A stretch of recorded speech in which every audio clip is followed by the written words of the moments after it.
Hello everyone, कैसे हो आप सभी। आई होप आप सभी लोग बढ़िया होंगे और अपने पेपर की पढ़ाई लिखाई को बिल्कुल बेहतरीन तरीके से कर रहे होंगे।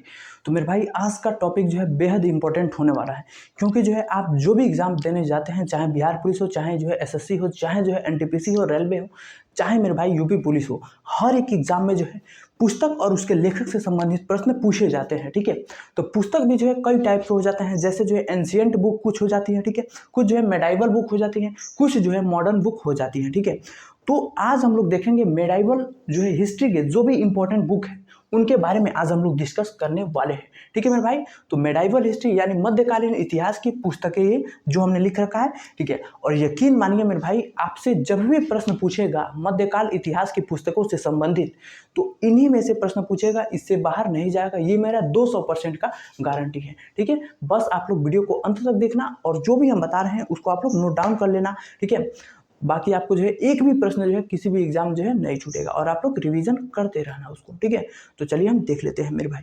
तो आपका जो भी एग्जाम आने वाला हो, जो भी एग्जाम का आप जो है टारगेट कर रहे होंगे, तो उसके लिए ये वीडियो जो है काफ़ी हेल्पफुल होने वाला है। ठीक है, तो चलिए हम लोग स्टार्ट करते हैं।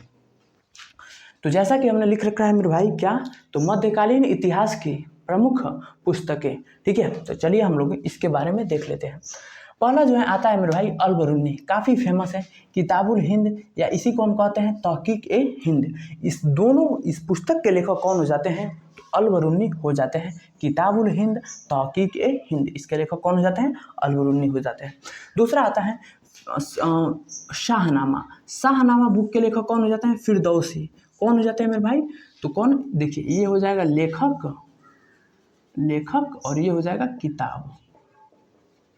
ठीक है, चलिए, तो शाहनामा किताब के लेखक कौन हो जाते हैं? फिरदौसी हो जाते हैं। ठीक, उसके बाद आते हैं कुतबी। तो कुतबी द्वारा लिखित पुस्तक कौन हो जाती है? किताब उल यामिनी। किताब उल यामिनी के लेखक कौन हो जाते हैं? तो कुतबी हो जाते हैं, किताब उल यामिनी के लेखक हो जाते हैं। अगला आता है, एक और यहाँ मेरे भाई नोट करना, एक और कवि हैं, क्या यहाँ पे आपको दिखा देते हैं, वैहाकी। इनकी पुस्तक क्या हो जाती है भैया? तारीख ए सुबुक्तगीन।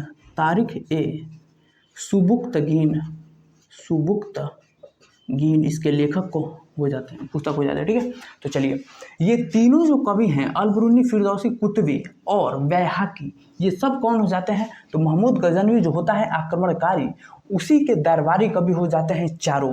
अल-बरूनी, फिरदौसी, कुतबी और वैहाकी, चारों के चारे हो जाते हैं। तो अल-बरूनी की पुस्तक किताबुल हिंद, तहकीक हिंद, फिरदौसी की पुस्तक शाहनामा, कुतबी की पुस्तक किताबुल हिंद, किताबुल यामिनी और वैहाकी की पुस्तक तारीख सुबुक्तगीन। ठीक है, अगला देखिए, हसन उन निजामी, ये लेखक होते हैं, इनके द्वारा लिखित पुस्तक क्या हो जाती है? ताज उल मासीर। ताज उल मासीर के लेखक कौन हो जाते हैं? तो हसन उन निजामी हो जाते हैं। अगला आता है फ़क्र ए मुदवीर। तो फ़क्र ए मुदवीर, इनकी पुस्तक कौन हो जाती है? तो आदाब ए हर्ब, इसके लेखक कौन हो जाते हैं? फ़क्र ए मुदवीर। अब यहाँ पे ध्यान देना, ये दोनों के दोनों जो होते हैं वो किसके दरबारी कवि हो जाते हैं भाई? कौन बताइए? गुलाम वंश का संस्थापक कौन था बताइए? कुतुबुद्दीन ऐबक। तो कुतुबुद्दीन ऐबक के ही दरबारी कवि हो जाते हैं ये दोनों। किसके दरबारी कवि? ऐबक के दरबारी कवि हो जाते हैं हसन उन निजामी, फ़क्र ए मुदवीर। तो हसन उन निजामी की पुस्तक ताजुल मासिर और फ़क्र ए मुदवीर की पुस्तक आदाब ए हर्ब हो जाता है। ठीक है, ध्यान में रखिएगा। अगला आता है मिनहाज उस सिराज। मिनहाज उस सिराज भी बहुत विद्वान लेखक था, तो इसके द्वारा भी लिखित पुस्तक कौन हो जाती है?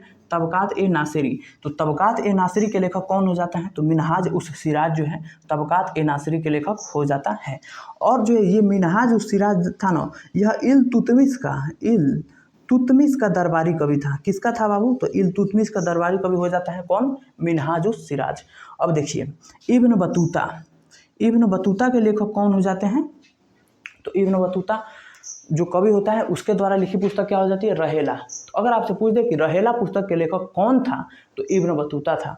अगर मैं आपसे प्रश्न पूछूं कि आप देखते हैं कितना पढ़े हैं दिल्ली सल्तनत को, तो इब्न बतूता जो है किस दिल्ली सल्तनत के शासक के काल में आया था? बताइए जल्दी।